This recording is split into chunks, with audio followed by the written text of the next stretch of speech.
Irmãos, vamos então ao nosso texto de hoje. Abra aí a sua Bíblia. Atos dos Apóstolos, nós leremos a partir do capítulo 12, verso 11, a nossa sequência aqui. Hoje nós vamos até o verso 17, ok?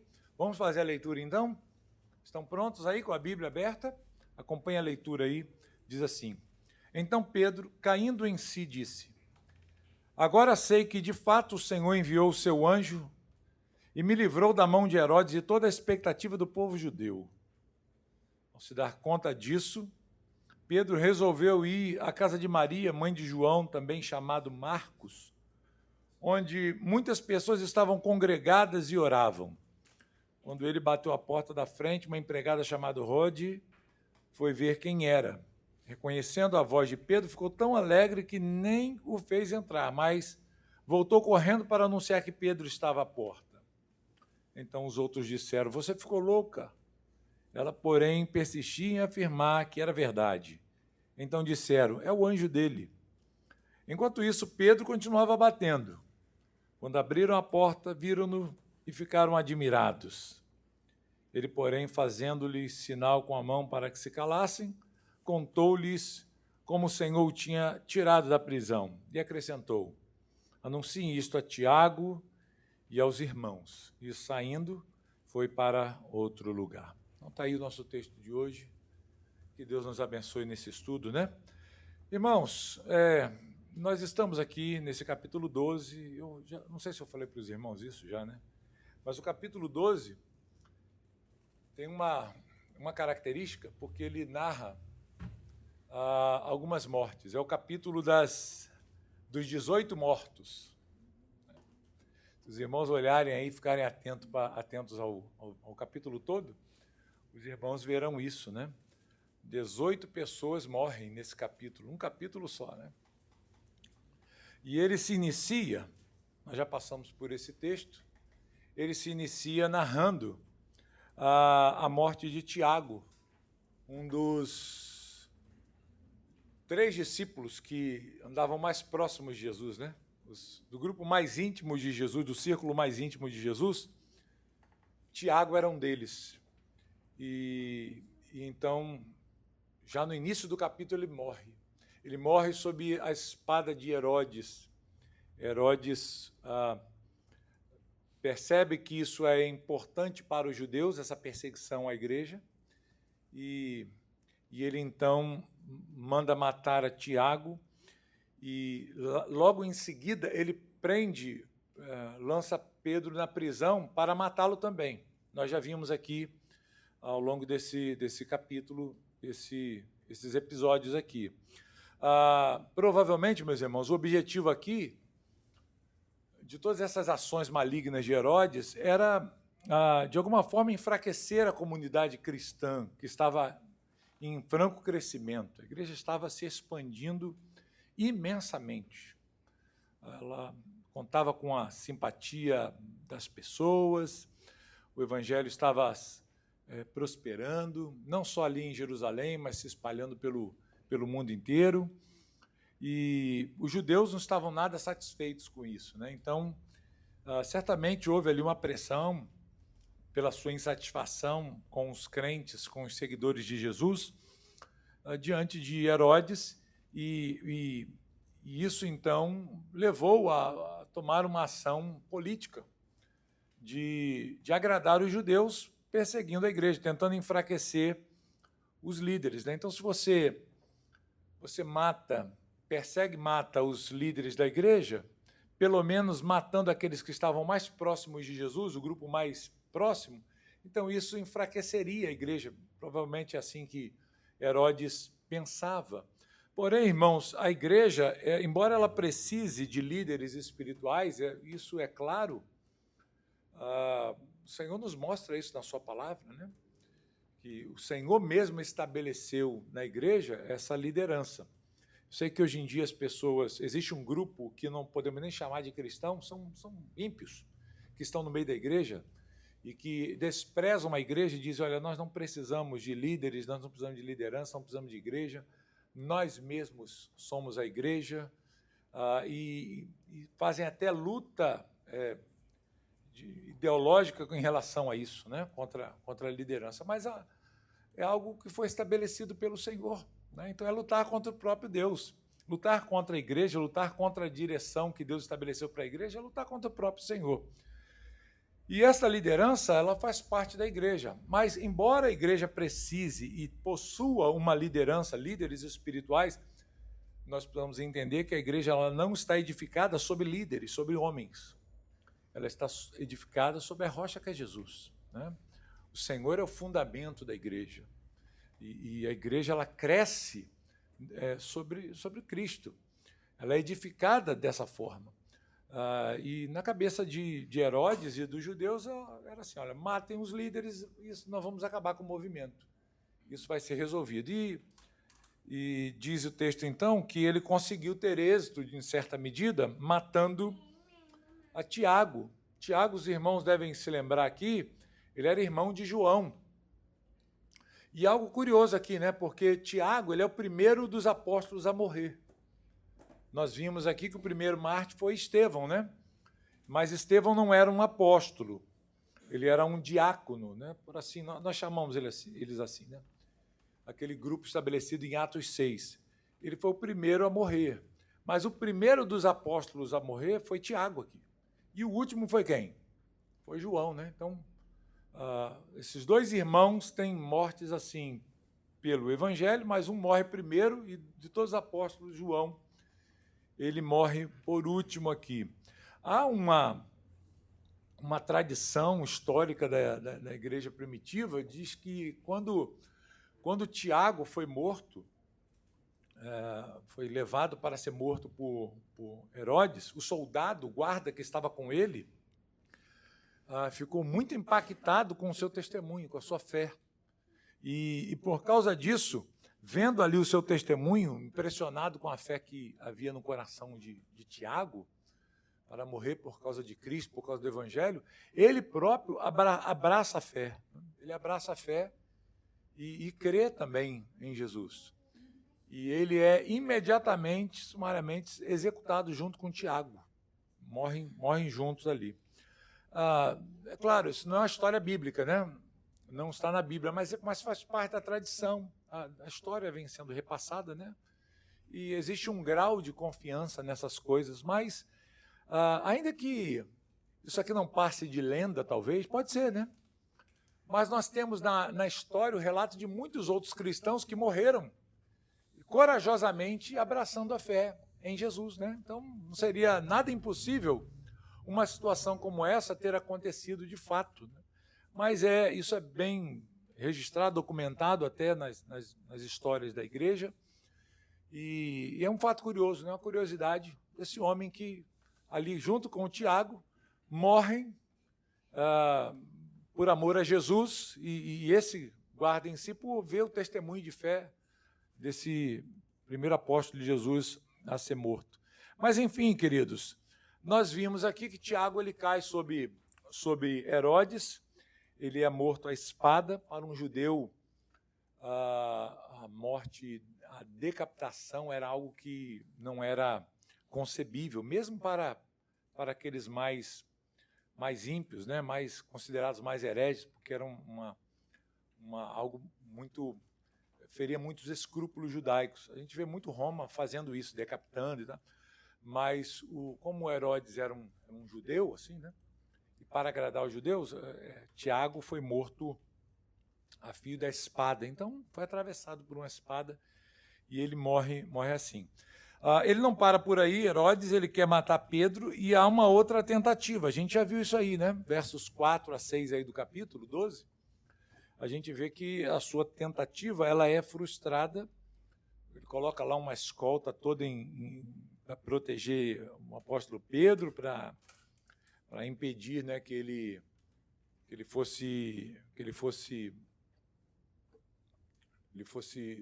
solto, né, escapasse. Ele já tinha visto algo assim acontecer, mas Deus o livra da prisão. E nós vamos ver um pouquinho disso aqui hoje, né, no nosso estudo, na continuação do nosso estudo.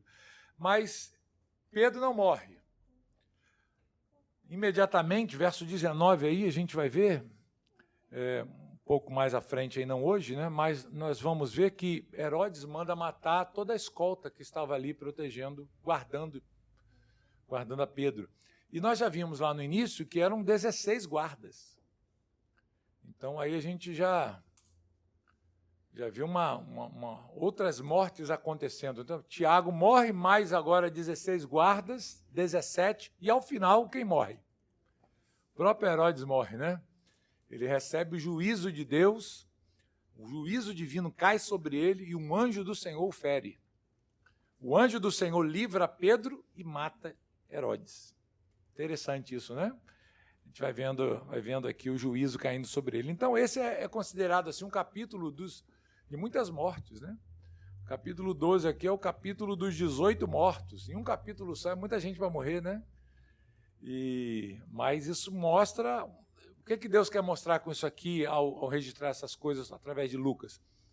Como que a igreja foi perseguida, como existem inimigos da fé, e como a igreja avança apesar de tudo isso, apesar de todas essas resistências.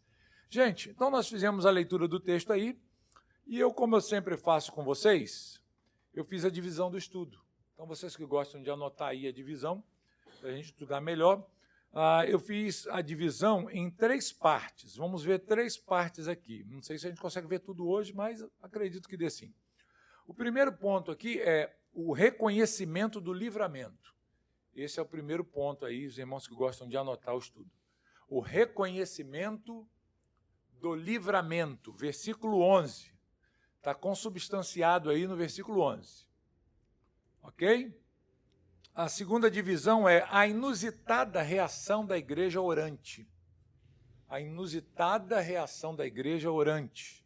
A gente vai ver aqui que a igreja reage de uma maneira estranha, né? Algumas reações aqui que deixa a gente assim... parece até que Lucas está usando um pouco de humor aqui, né? No texto, né? Versos 12 ao 16. Anotaram aí? E o último ponto, a última divisão do estudo é o testemunho e a retirada prudente. O testemunho e a retirada prudente, verso 17. Então, está aí a divisão. É o nosso objetivo olhar para estas coisas aqui, começando do primeiro ponto, o reconhecimento do livramento. O texto vai dizer, então, no verso 11, que Pedro, ele cai em si, ele reconhece, né?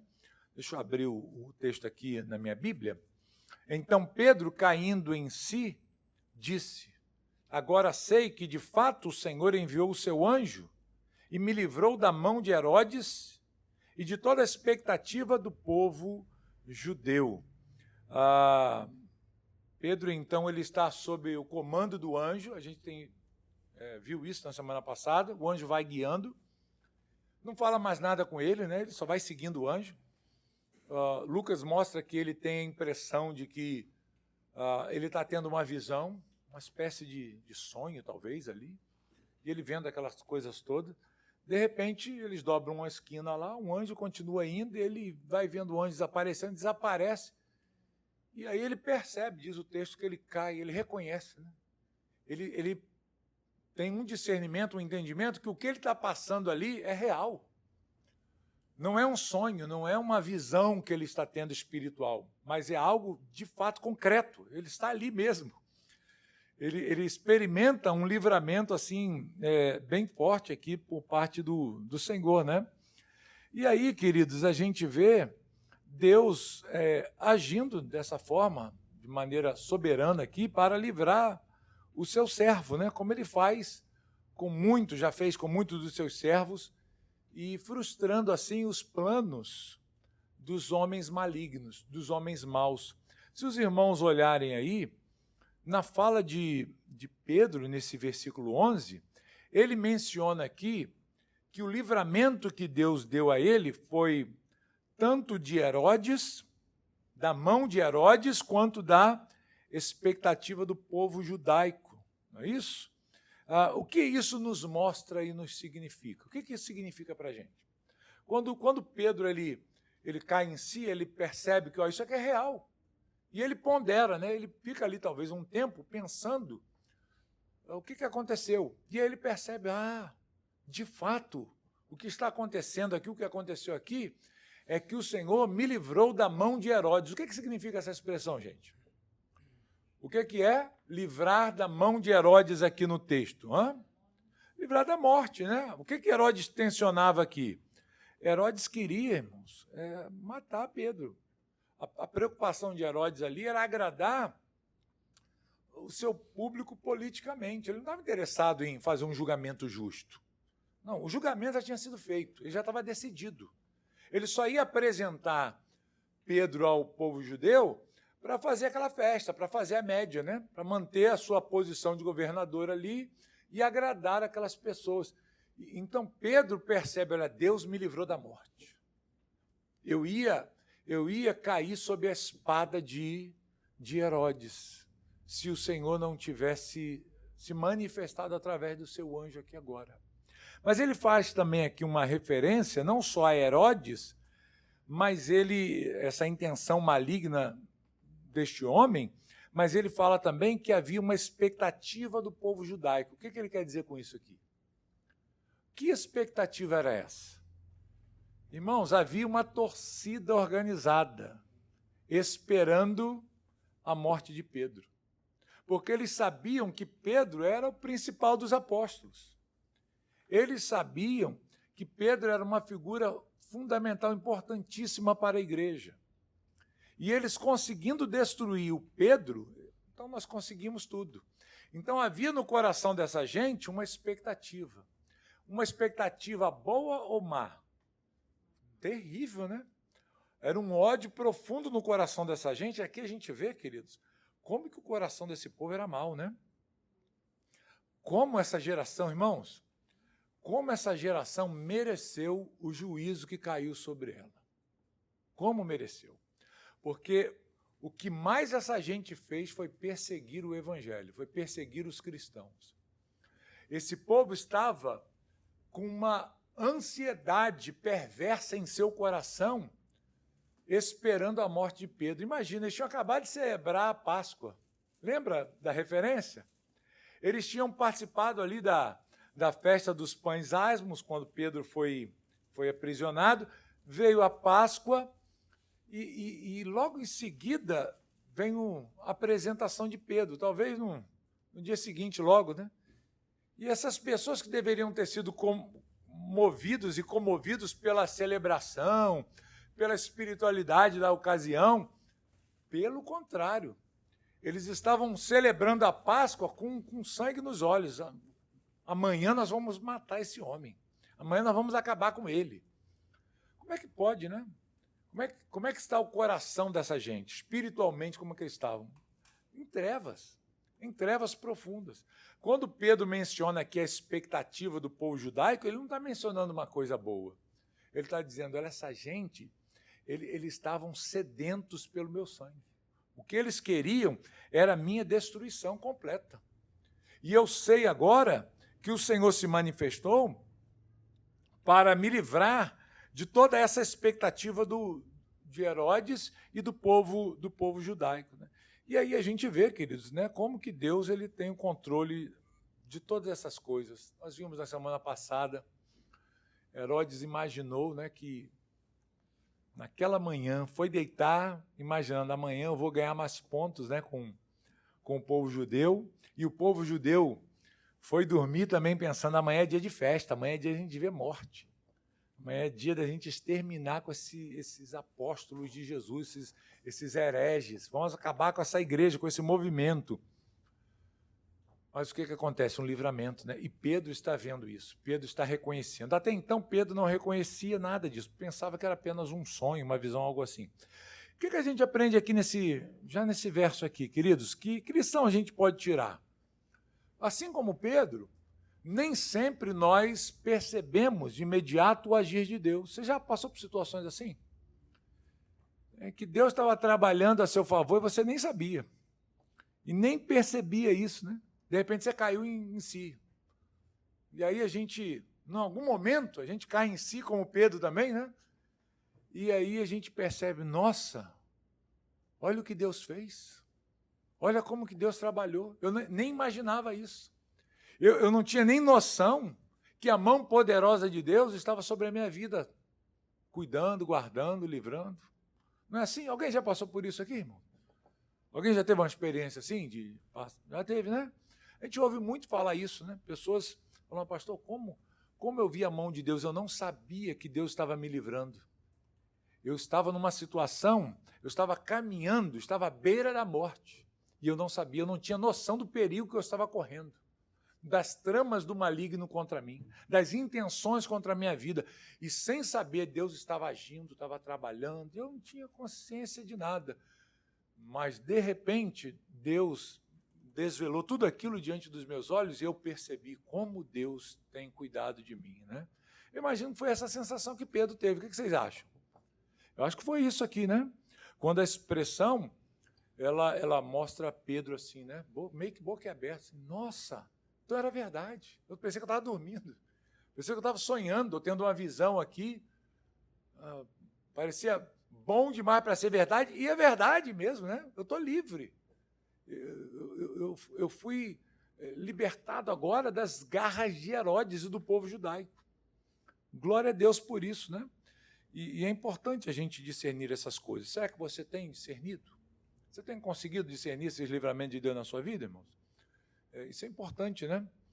Vamos ver o outro ponto aqui, queridos, porque agora, no versículos 12 a 16, até no versículo 17, a primeira parte, né? Nós vamos ver a inusitada reação ou reações da igreja que está orando, né? É uma igreja fervorosa em oração. Nós já vimos aqui que a igreja se dedicou à oração. Havia empenho da igreja em oração em favor de Pedro, enquanto ele estava lá na prisão.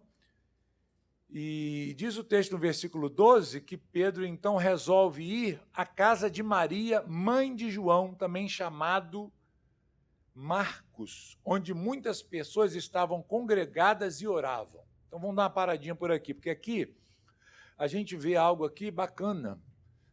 Lucas, ele é um escritor muito hábil, ele tem muita habilidade, né? E uma coisa que Lucas faz aqui é introduzir um personagem. Ele introduz quem aqui? Quem aparece aí na cena, gente? João Marcos. Quem é João Marcos aqui? Quem sabe?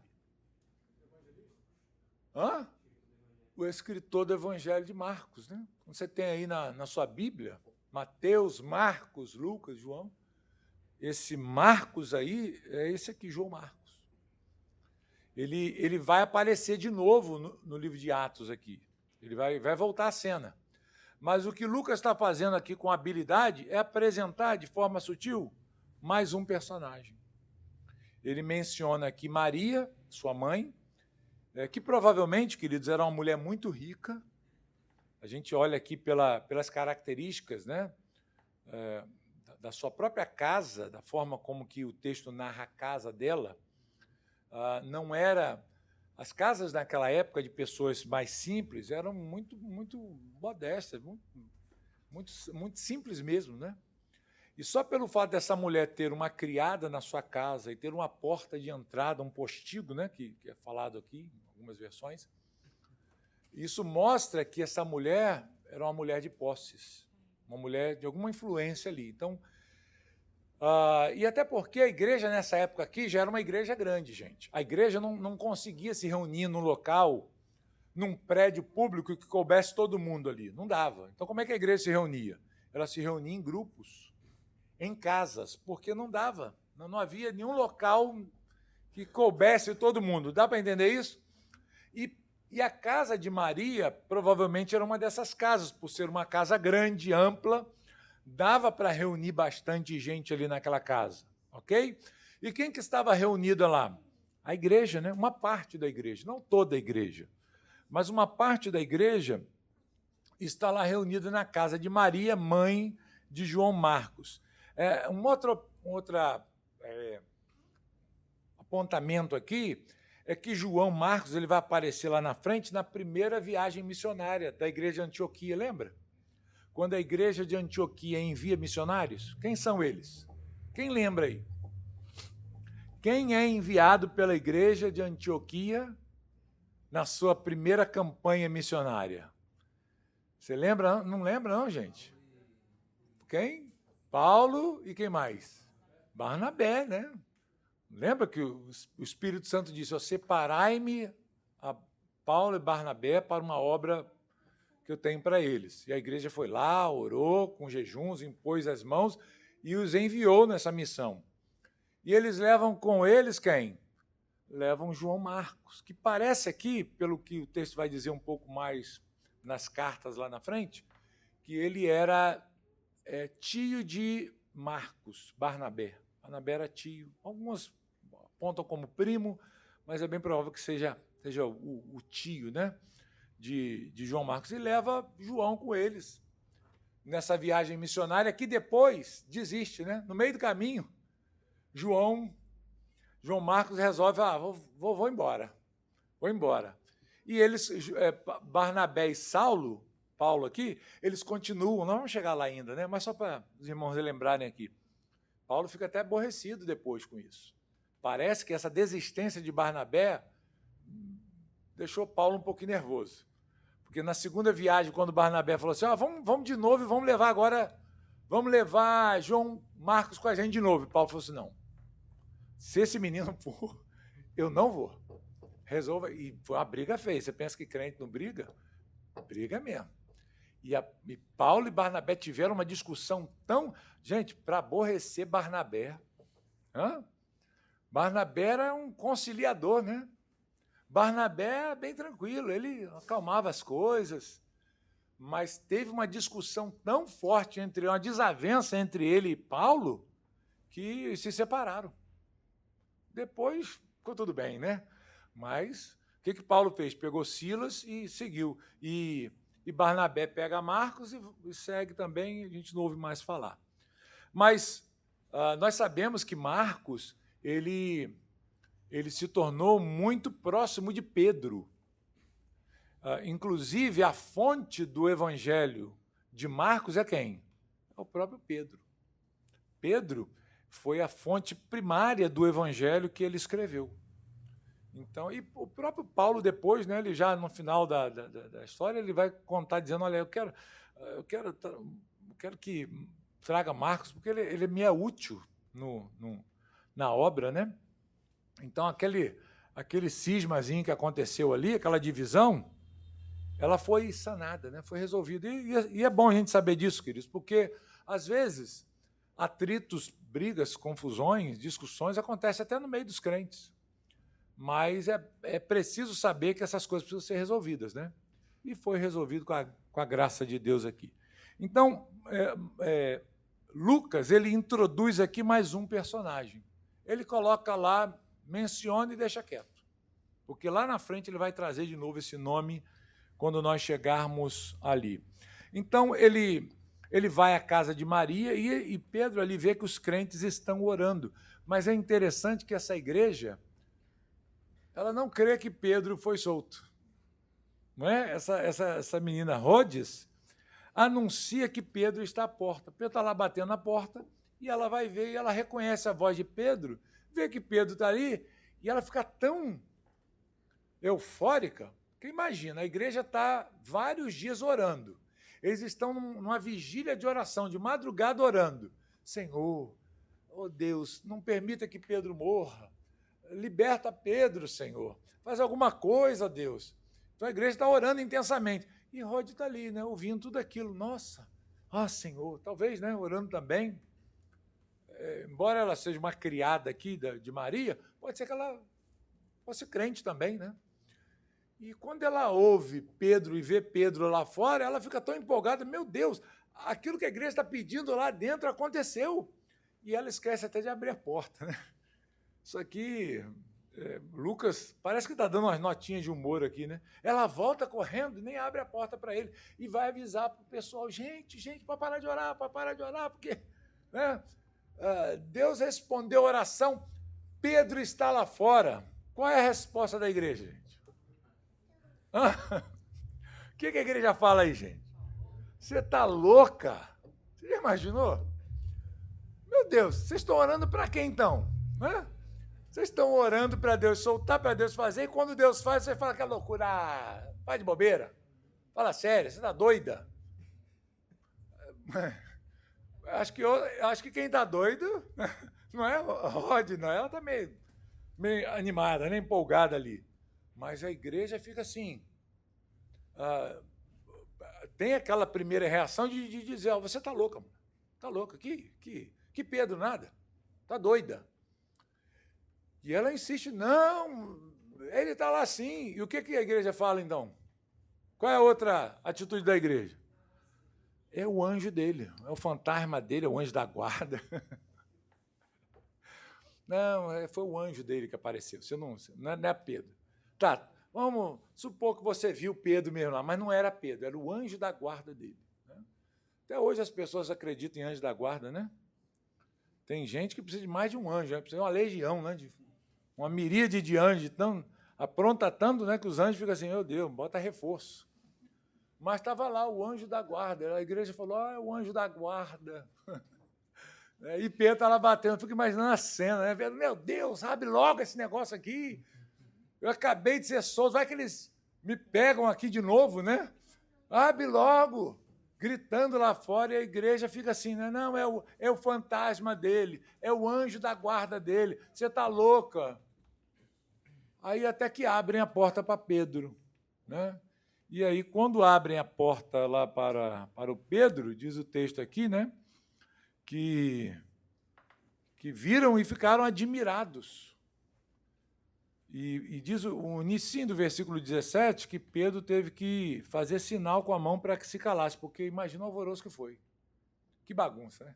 Todo mundo falando, gritando, euforia. E aí Pedro tem que falar, gente, fica quieto um pouquinho, se acalma. Você vai acordar a vizinhança, né? Fazer barulho demais, daqui a pouco os soldados vão descobrir que eu estou aqui. A igreja está agitada. Então, percebem as reações dessa igreja, queridos? A igreja está orando, é uma igreja orante, suplicante a Deus, que está intercedendo, mas é uma igreja que parece não crer muito. É uma igreja que fica meio assim, né? Abalada com uma notícia como essa, e Pedro tem que fazer, né? Gente, vamos ficar quietos, vamos acalmar o nervo aí, os ânimos, sosseguem um pouco. Eu imagino, né?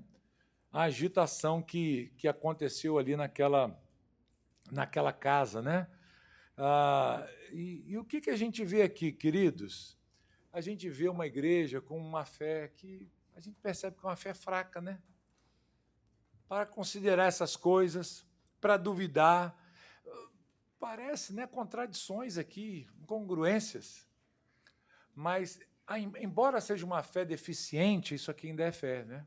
E Deus se agrada disso. E Deus respondeu a oração dessa igreja. E mesmo a igreja orando de forma deficiente, com uma fé débil ainda, uma fé fraca, mas a igreja ainda estava orando. E isso aqui é um estímulo para a gente, porque a Bíblia mesmo fala que a gente não sabe orar como convém, não é verdade? E a gente pode imaginar, já que eu não sei orar como convém, já que a minha fé é vacilante, já que a minha fé é muito fraca, muito pequenininha, né? Então nem vale a pena orar. Não, a Bíblia nos manda orar, nos ordena orar. Nós devemos orar com confiança ao Senhor. Amém? Deus respondeu a oração de uma igreja que era fraca na sua fé nesse sentido aqui. Né? Teve reações aqui que a gente não iria esperar num primeiro momento. Eu acho que, assim, se algo acontece dessa forma, uma igreja madura e saudável na sua fé, meu Deus, ela não ia usar essas expressões aqui, esses termos, né? Ela ia imediatamente glorificar a Deus e falar, nossa, Deus respondeu a nossa oração, louvado seja Deus. Que bênção, Pedro, entra, sai do sereno, né? Vai pegar um resfriado, vem para cá, vamos tomar um chocolate quente aqui com a gente. Mas, enfim, ainda assim é oração, né? Então, isso nos desafia a orarmos com confiança, mesmo com debilidade, com dificuldades, né? E isso nos deve nos estimular a orar e esperar de forma a Deus cumprir aquilo que nós temos colocado diante dele em oração, né? Gente, vamos lá para o último ponto aqui, o nosso horário está se acabando. O último ponto é o testemunho e a retirada prudente. É a terceira divisão do nosso estudo aqui, do capítulo 12. É o versículo 17, nós já lemos um pedacinho aí do versículo 17, mas olha só o que diz, depois que Pedro mandou todo mundo ficar quieto, né, fez sinal lá, gente, fica quieto aí, aguenta a onda aí, deixa eu falar agora, né? Diz o texto, contou-lhes como o Senhor o tinha tirado da prisão. O que Pedro faz aqui, irmãos? Pedro ele vai relatar o livramento de Deus na sua vida. Ele vai dar testemunho do que Deus fez. Ele vai, mesmo diante daquela agitação e até uma certa ansiedade da parte dele, né? Porque imagina quando você escapa de uma prisão, você não fica muito sossegado, né? Mas Pedro ele para ali para dar testemunho. Ele vai contar, olha, Deus fez assim, assim e assim comigo. Ele vai relatar toda a sua experiência. Talvez tudo que ele passou naqueles dias ali, o que ele ouviu, e principalmente o livramento do anjo, né? Que veio para dar o livramento ouvindo as orações do povo de Deus ali em favor de Pedro. Mas há algo aqui interessante, irmãos, porque ele não apenas testemunha o que Deus fez com ele, como que Deus respondeu a oração da igreja, a igreja estava ali em oração, mas ele vai se retirar aqui. Ele vai sabiamente se afastar. Ele dá o testemunho dele para a igreja e ele se retira. E Pedro ele vai desaparecer um pouquinho aqui. Ele só vai voltar no capítulo 15, lá no concílio, no primeiro concílio, e depois não aparece mais. Aí ele vai desaparecer de Atos. Atos vai tomar agora uma outra linha. Ela vai agora dar ênfase, Lucas vai dar ênfase ao ministério de Paulo. Pedro ele vai aparecer só mais uma vez aqui na história. E depois que ele aparecer para dar a sua palavra lá no concílio, nunca mais ele aparece. Então, se encerra aqui os relatos a respeito de Pedro.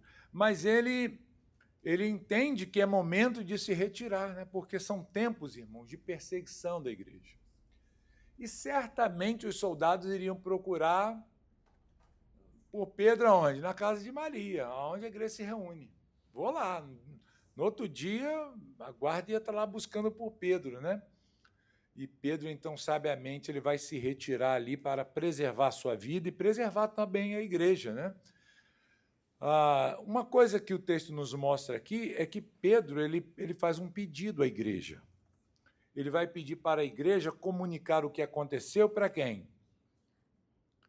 O que diz aí o versículo 17? A quem ele manda comunicar os acontecimentos? A quem? A Tiago, né? E aos demais irmãos, né? Quem é Tiago aqui? Mas Tiago não tinha morrido. Tiago não caiu a fio da espada no início do capítulo. Pedro está mandando falar com o fantasma dele, será? Aproveitar o ambiente ali, né? Já que vocês estão vendo fantasma, anjo da guarda, manda avisar lá para Tiago, né? Que está tudo bem. É esse Tiago, irmãos? Não, nós sabemos que existia, pelo menos, dentre os apóstolos, mais um Tiago, maior e o menor, né?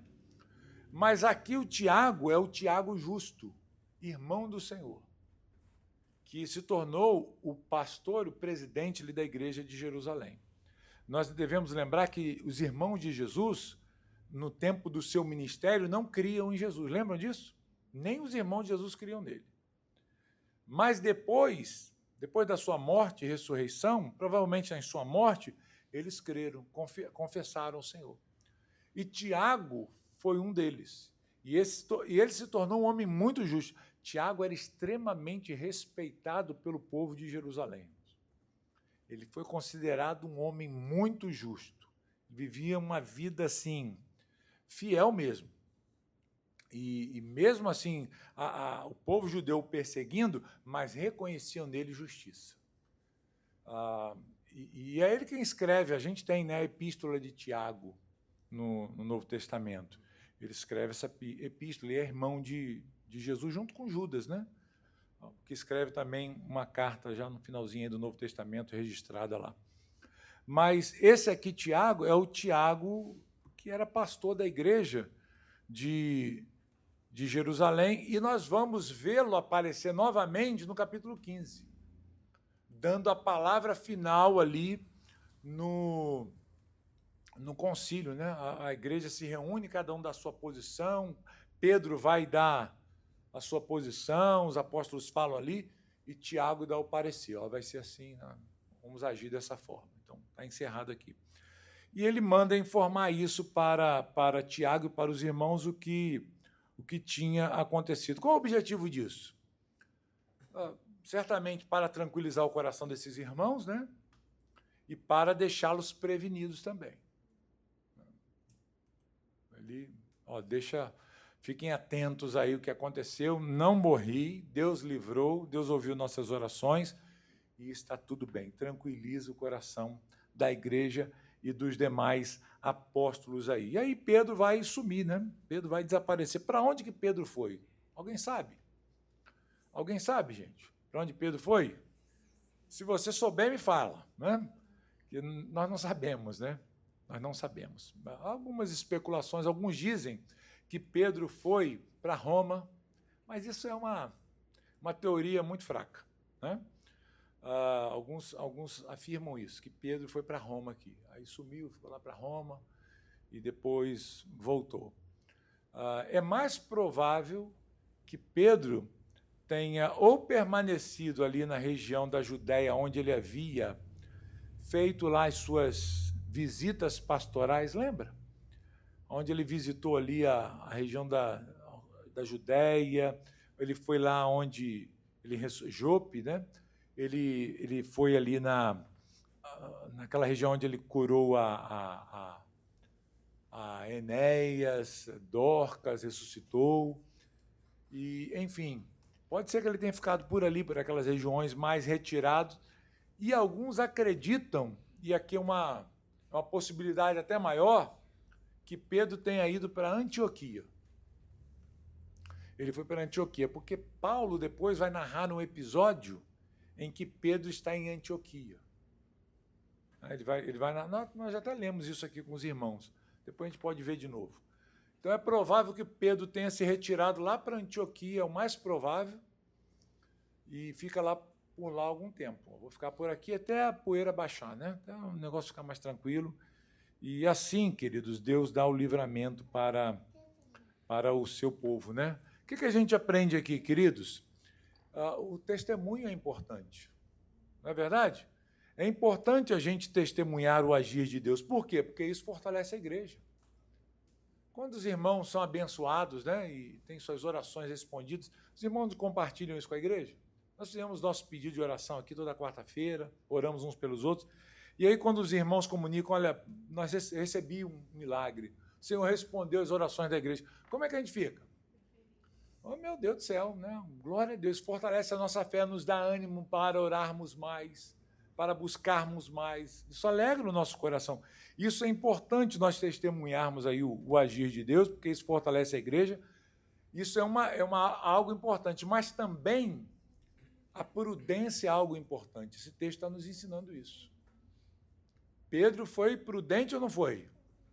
Com certeza. Ele poderia ter ficado ali, né, dizer, não, eu vou resistir, o anjo me livrou, agora eu vou peitar Herodes, né? Quero ver alguém me pegar agora. Não, ele sabia que o risco era real. Então, isso deve servir para a gente. Nós devemos avaliar a situação e tirar dali um parecer, uma conclusão. Olha, é melhor, nessa situação, eu agir assim. E, às vezes, se retirar é melhor. Porque ele viu que Deus o livrou da prisão e da morte. Mas ele também viu que Deus não livrou Tiago da morte. Não é verdade? Então, ele poderia tanto ser livre quanto ser morto. E nós devemos ter essa prudência, né? Nada, eu sou de Deus, nada vai me acontecer. Não vou temer a nada e o Senhor vai me livrar de tudo. Nem sempre. Essa linha de pensamento, ela não é bíblica. Ah, porque você é de Deus, Deus não vai permitir nada de mal acontecer com você. Vai. Fala isso para os apóstolos. Pergunta para eles darem o testemunho deles. Não. Tiago foi o primeiro. Estevão foi o primeiro dos mártires da igreja. E como é que Estevão viveu a sua vida? Em santidade, cheio do Espírito Santo e morreu, apedrejado. Então, a gente tem que ter prudência, né? Então, o texto nos mostra aí a prudência. Está aí na tela, aí, o irmão conseguiu achar? Como os apóstolos morreram? Não tem aí, tem um gráficozinho aí para os irmãos verem. Então, aí. Será que é só alegria, irmãos? Tem lutas também, é preciso ser prudente, né? É preciso ser prudente aí na hora de tomar decisões, ok? A virtude é importante. Essa virtude da prudência é importante na nossa vida. Ok, gente? Na próxima semana, nós vamos continuar aqui de onde nós paramos e nós vamos ver o resultado disso tudo aqui no dia seguinte. Quando amanheceu, a coisa ficou feia, né? Herodes ficou assim, irado. Como assim esse homem fugiu? Como Pedro fugiu? E aí, esses soldados são mortos aqui, e depois a gente vai ver a morte de Herodes. Ok? Muito bem, então está aí o nosso texto. Os irmãos entenderam, gente? Entenderam? Alguma dúvida? Algum comentário os irmãos querem fazer? O irmão quer fazer? Pode falar aí. Com relação a essa questão do espanto, né? Eu concordo com a conclusão que o senhor nos apresentou, que o pastor nos apresentou. Mas assim, fazendo um desagravo, não um desagravo, mas assim, a gente às vezes tem o mau hábito de querer achar que Deus pensa como a gente, né? E talvez eles estavam esperando que no outro dia, de alguma forma, ali houvesse algum tipo de julgamento e que ele liberasse ali para todo mundo ver. Eles não esperavam que seria... A igreja sabia que Pedro ia morrer, uma coisa é certa. Mas provavelmente o meio mais racional da coisa acontecer seria uma soltura no dia seguinte. Perdão no dia seguinte. Vamos conceder o perdão. Pedro, vamos dar uma chicotada aqui em você, você vai embora, mas não prega mais Jesus não, tá? Talvez a igreja estivesse esperando por isso, né? Jamais a igreja ia esperar, talvez, Pedro aparecer naquela madrugada na porta batendo. Abre a porta! Então, foi isso aí. Mas tá bom. Ok, gente? Na semana que vem a gente segue com o texto aí. Vamos orar e agradecer a Deus pelo estudo que nós tivemos.